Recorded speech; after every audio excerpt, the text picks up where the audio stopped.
សូមជម្រាបសួរបងប្អូនទាំងអស់គ្នាសូមស្វាគមន៍មកកាន់ Channel Healthy XYZ នាងខ្ញុំដែលនិយាយអំពីការអប់រំសុខភាពផ្លូវភេទនៅក្នុងវីដេអូនេះយើងនឹងមកស្វែងយល់ជាមួយគ្នាលើប្រធានបទថ្មីមួយទៀតស្ដីអំពីតើមានមូលហេតុអ្វីខ្លះបានជាមនុស្សស្រីមួយចំនួនមានចំណង់ផ្លូវភេទខ្លាំងម្ល៉េះនៅក្នុងវីដេអូមុនយើងធ្លាប់និយាយអំពីគំនិតដែលថាមនុស្សស្រីមានចំណង់ផ្លូវភេទទាបឬជាប្រភេទចំណង់ឆ្លើយតបពោលគឺតលតែមានការជំរុញដោយខ្លួនឯងឬពីដៃគូទើបធ្វើឲ្យនាងមានចំណង់ផ្លូវភេទប៉ុន្តែការពិតគឺថាមានមនុស្សស្រីជាច្រើនដែលតែងតែមានចំណង់ផ្លូវភេទខ្លាំងក្លាដែលអាចខ្លាំងជាងដៃគូរបស់នាងទៅទៀតតើអ្វីជាអាចកំបាំងនៅពីក្រោយចំណង់ផ្លូវភេទដ៏ខ្ពស់នេះតើវាគ្រាន់តែជាអរម៉ូនឬក៏មានកត្តាផ្លូវចិត្តនិងទំនាក់ទំនងចូលរួមការយល់ដឹងអំពីមូលហេតុពិតប្រាកដនេះមិនត្រឹមតែជួយឲ្យយើងបំបត្តិនៅការរើសអើងប៉ុណ្ណោះទេប៉ុន្តែថែមទាំងជួយឲ្យគូស្នេហ៍អាចសម្របសម្រួលគ្នាបានកាន់តែប្រសើរឡើងនិងយល់ពីគ្នាទៅវិញទៅមកលើរឿងត្រូវការផ្លូវភេទបែបនេះទៀតផងយើងនឹងស្វែងយល់ជាមួយគ្នាឲ្យបានដឹងលម្អិតលើកត្តាមួយចំនួនដូចជាអរម៉ូនផ្លូវចិត្តនិងរបៀបរស់នៅដែលជះឥទ្ធិពលដល់ចំណង់ផ្លូវភេទដ៏ខ្លាំងរបស់មនុស្សស្រីសូមចូលរួមស្វែងយល់ទាំងអស់គ្នាជ្រុងមួយចំណង់ផ្លូវភេទរបស់មនុស្សស្រីមួយចំនួនដែលខ្លាំងក្លាដែលនាងខ្ញុំលើកនេះគឺតាក់ទងនឹងកត្តាអរម៉ូននិងហ្សែនរបស់នាងមូលហេតុចម្បងដែលកំណត់កម្រិតមូលដ្ឋាននៃចំណង់ផ្លូវភេទគឺតែងតែតាក់ទងនឹងយន្តការជីវសាស្ត្រនៅក្នុងរាងកាយទី1គឺតាក់ទងនឹងអរម៉ូន testosterone គឺដើរតួនាទីយ៉ាងសំខាន់បំផុតក្នុងការជំរុញចំណង់ផ្លូវភេទចំពោះមនុស្សស្រីខ្លះមានកម្រិត testosterone ធម្មជាតិខ្ពស់ជាងមនុស្សស្រីដទៃទៀតកម្រិតខ្ពស់នេះជាហេតុផលមួយដែលធ្វើឲ្យពួកគេមានចំណង់ផ្លូវភេទកើតឡើងដោយឯកឯងដូចទៅនឹងមនុស្សប្រុសដែរនេះគឺជារឿងធម្មតាដែលប្រែប្រួលទៅតាមបុគ្គលិកលក្ខណៈរបស់មនុស្សស្រីម្នាក់ៗចំណង់ផ្លូវភេទរបស់មនុស្សស្រីឡើងខ្លាំងបែបនេះក៏ទាក់ទងទៅនឹងការប្រែប្រួលតាមអាយុរបស់នាងផងដែរដោយកម្រិត testosterone ជាធម្មតាមានកម្រិតខ្ពស់បំផុតចំពោះមនុស្សស្រីក្នុងវ័យ20ឆ្នាំរបស់នាងនិងថយចុះបន្តបណ្ដោយទៅតាមអាយុទី2ទាក់ទងទៅនឹងឥទ្ធិពលនៃប្រព័ន្ធប្រសាទចំណង់ផ្លូវភេទមិនមែនត្រឹមតែជាអរម៉ូននោះទេវាពាក់ព័ន្ធយ៉ាងខ្លាំងជាមួយសារធាតុគីមីក្នុងខួរក្បាលគឺសារធាតុដូប៉ាមីនសារធាតុនេះត្រូវបានគេស្គាល់ថាជាអរម៉ូនរង្វាន់ឬអរម៉ូននៃការចង់បានចំពោះមនុស្សស្រីមួយចំនួនពួកគេមានភាពរសើបខ្លាំងចំពោះសារធាតុដូប៉ាមីនឬមានការផលិតដូប៉ាមីនខ្ពស់នៅពេលមានការរំញោចឬការស្រមៃនេះធ្វើឲ្យនាងមានអារម្មណ៍រំភើបខ្លាំងនិងចង់ស្វែងរកភាពរីករាយផ្លូវភេទជាប្រចាំកត្តាហ្សែនបើតាមការសិក្សាផ្នែកវិទ្យាសាស្ត្រមួយចំនួនបានបង្ហាញថាភាពខុសគ្នានៃហ្សែនអាចកំណត់ថាតើមនុស្សស្រីម្នាក់មានចំណង់ផ្លូវភេទខ្ពស់ឬទាបដោយសារហ្សែនទាំងនោះគ្រប់គ្រងរបៀបដែលរាងកាយរបស់មនុស្សស្រីឆ្លើយតបទៅនឹងអរម៉ូននិងការរំញោចផ្លូវភេទទី3តាក់ទងទៅនឹងវដ្តនៃការមករដូវចំណង់ផ្លូវភេទរបស់មនុស្សស្រីអាចកើនឡើងខ្លាំងនៅពេលវេលាជាក់លាក់នៃវដ្តរបស់នាងក្នុងដំណាក់កាលនៃការបញ្ចេញពងអូវុលចំណង់ផ្លូវភេទជាធម្មតាឡើងដល់កម្រិតកំពូលអំឡុងពេលនេះប្រហែល14ថ្ងៃមុនមករដូវនេះគឺជាដំណើរការផ្នែកជីវសាស្ត្រធម្មជាតិនៃរាងកាយដែលត្រូវបានរៀបចំឡើងដើម្បីបង្កើនឱកាសនៃការបន្តពូជចំណែកឯដំណាក់កាលមុនមករដូវជួនកាលមនុស្សស្រីក៏អាចមានចំណង់កើនឡើងនៅមុនពេលមករដូវដែរដែលជាផ្នែកមួយនៃការប្រែប្រួលអរម៉ូនរបស់នាងជ្រុងមួយទៀតគឺតាក់ទងទៅនឹងកត្តាផ្លូវចិត្តនិងសុវត្ថិភាពទំនាក់ទំនងទោះជាចំណង់ផ្លូវភេទរបស់មនុស្សស្រីមួយចំនួនមានចំណង់ផ្លូវភេទខ្លាំងដោយសារកត្តាជីវសាស្ត្រនៃរាងកាយក៏ដោយក៏កត្តាផ្លូវចិត្តនិងទំនាក់ទំនងមានឥទ្ធិពលខ្លាំងបំផុតទៅលើចំណង់ផ្លូវភេទរបស់មនុស្សស្រីផងដែរសម្រាប់មនុស្សស្រីភាគច្រើនចំណង់ផ្លូវភេទខ្ពស់គឺស្មើនឹងសុវត្ថិភាពផ្លូវចិត្តខ្ពស់នៅពេលដែលមនុស្សស្រីមានអារម្មណ៍ថានាងត្រូវបានគេស្រឡាញ់និងយកចិត្តទុកដាក់នោះនាងនឹងមានអារម្មណ៍ថាមានសុវត្ថិភាពនិងការទុកចិត្តលើគេនឹងបានជួយកាត់បន្ថយកម្រិតនៃភាពតានតឹងនិងការថប់បារម្ភដែលជាមូលហេតុចម្បងនៃការជួយជំរុញចំណង់ផ្លូវភេទរបស់នាងឲ្យខ្លាំងក្លាជាងមុន ម្យ៉ាងទៀតគឺភាពជឿជាក់លើរាងកាយរបស់ខ្លួននៅពេលមនុស្សស្រីមានអារម្មណ៍ស្រួលនិងជឿជាក់លើរាងកាយខ្លួនឯងឬនៅពេលដៃគូបង្ហាញការកោតសរសើរចំពោះរូបរាងរបស់នាងនោះនឹងជំរុញចំណង់ផ្លូវភេទរបស់នាងឲ្យកើនឡើងយ៉ាងខ្លាំងចំពោះការមិនមានសម្ពាធធ្វើជាការសម្ដែងក៏ជាផ្នែកមួយដែលធ្វើឲ្យមនុស្សស្រីមានចំណង់ផ្លូវភេទខ្លាំងផងដែរគឺមានន័យថាការដឹងថាក្នុងសកម្មភាពរួមភេទមនុស្សស្រីមិនចាំបាច់សម្ដែងដើម្បីប្រកបចិត្តដៃគូអាចធ្វើឲ្យនាងបើកចំហចំពោះសេចក្តីរីករាយកាន់តែងាយស្រួលផ្នែកផ្លូវភេទចំណែកឯកត្តានៃទំនាក់ទំនងរវាងគ្នានឹងគ្នាទាក់ទងនឹងសកម្មភាពរួមភេទនេះក៏ជារឿងសំខាន់ផងដែរចំណងផ្លូវភេទកម្រនឹងមានភាពខ្លាំងណាស់ប្រសិនបើទំនាក់ទំនងនៅក្រៅបន្ទប់គេងមានបញ្ហាផ្ទុយមកវិញមនុស្សស្រីដែលមានចំណងផ្លូវភេទខ្លាំងជារឿយៗគឺដោយសារតែការមានទំនាក់ទំនងល្អ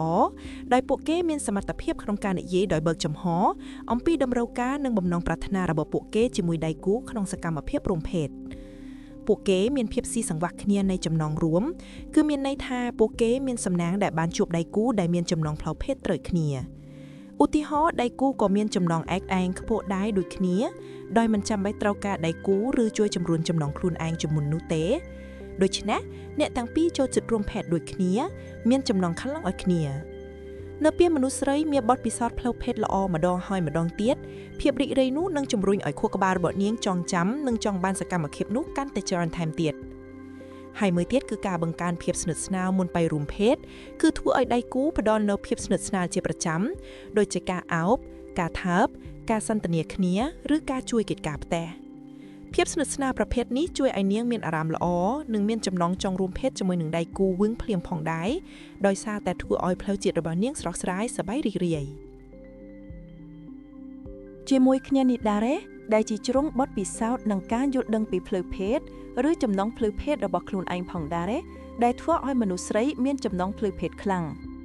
ក្រៅពីអរម៉ូននិងទំនាក់ទំនងក៏មានកត្តាដែលកើតចេញពីបទពិសោធន៍ផ្ទាល់ខ្លួននិងការគ្រប់គ្រងផ្លូវភេទដែលអាចជំរុញចំណងឲ្យខ្លាំងក្លាបានផងដែរទី2គឺឥទ្ធិពលក្រោយការឈប់ប្រើថ្នាំពន្យាកំណាត់មួយចំនួនជាពិសេសប្រភេទអរម៉ូនរួមបញ្ចូលគ្នាអាចកាត់បន្ថយកម្រិតអរម៉ូនតេស្តូស្តេរ៉ុនសេរីនៅក្នុងរាងកាយរបស់មនុស្សស្រី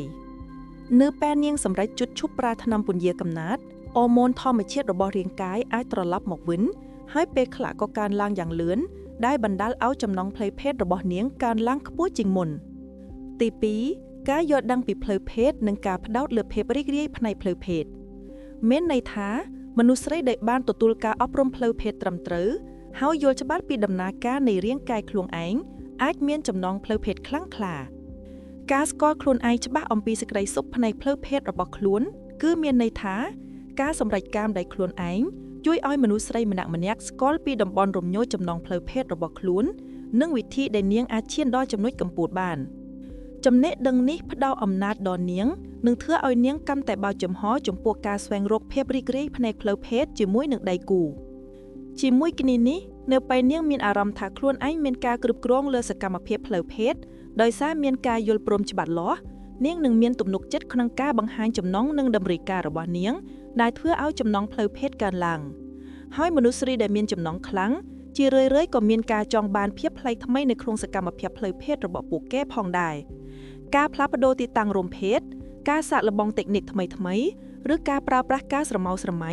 ជួយជំរុញប្រព័ន្ធដូប៉ាមីនឲ្យដំណើរការនិងរក្សាចំណងរបស់ពួកគេឲ្យនៅតែខ្លាំងក្លាមួយជ្រុងទៀតគឺពិតិមើលលើកត្តាសុខភាពនិងរបៀបរស់នៅប្រចាំថ្ងៃរបស់យើងក៏មានឥទ្ធិពលដ៏ធំលើចំណងផ្លូវភេទផងដែរទី1គឺតាក់ទងទៅនឹងសុខភាពទូទៅនិងការធ្វើលំហាត់ប្រាណការហាត់ប្រាណទៀងទាត់និងរក្សាសុខភាពសរសៃឈាមបេះដូងឲ្យល្អជួយបង្កើនលំហូរឈាមទៅកាន់សរីរាង្គប្រដាប់បន្តពូជដែលជាកត្តាចាំបាច់សម្រាប់ការរំញោចនិងការឈានដល់ចំណុចកំពូលហើយការគេងគ្រប់គ្រាន់និងការគ្រប់គ្រងភាពតានតឹងប្រកបដោយប្រសិទ្ធភាពកាត់បន្ថយអរម៉ូន cortisol អរម៉ូន stress ដែលអាចទប់ស្កាត់អរម៉ូនភេទដូច្នេះមនុស្សស្រីដែលសម្រាកបានល្អតែងតែមានចំណងផ្លូវភេទខ្ពស់ជាងទី2គឺតាក់ទងទៅនឹងរបបអាហារនិងឱសថការទទួលទានអាហារសម្បូរវីតាមីននិងសារធាតុរ៉ែជួយទ្រទ្រង់ការផលិតអរម៉ូននិងថាមពលទូទៅជំនួសការទទួលទានថ្នាំពេទ្យ គឺប្រភេទថ្នាំមួយចំនួនដូចជាថ្នាំពន្យាកំណើតឬថ្នាំប្រឆាំងនឹងជំងឺបាក់ទឹកចិត្តអាចកាត់បន្ថយចំណងផ្លូវភេទដូច្នេះមនុស្សស្រីដែលមិនប្រើប្រាស់ថ្នាំទាំងនេះឬប្រើប្រាស់ថ្នាំដែលមិនប៉ះពាល់ដល់អរម៉ូនអាចរក្សាចំណងរបស់នាងបានយ៉ាងល្អសរុបសេចក្តីមកមិនមែនមនុស្សស្រីទាំងអស់មានចំណងផ្លូវភេទទាបនោះទេមនុស្សស្រីមួយចំនួនមានចំណងខ្លាំង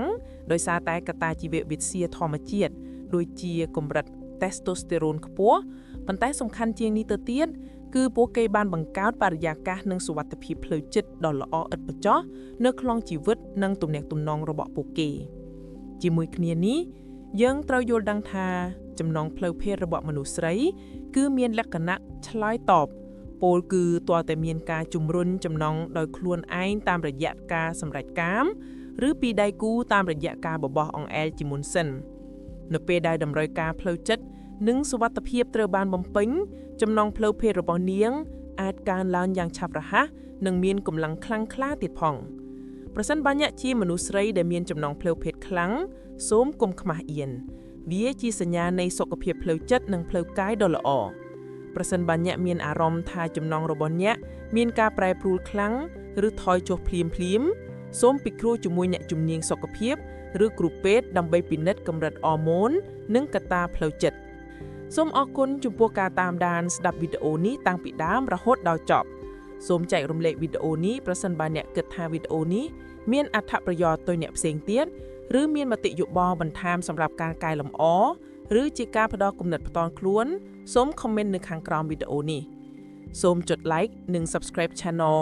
Healthy XY របស់យើងខ្ញុំដើម្បីទទួលបានមតិយោបល់អប់រំសុខភាពនៅពេលក្រោយទៀតសូមអរគុណ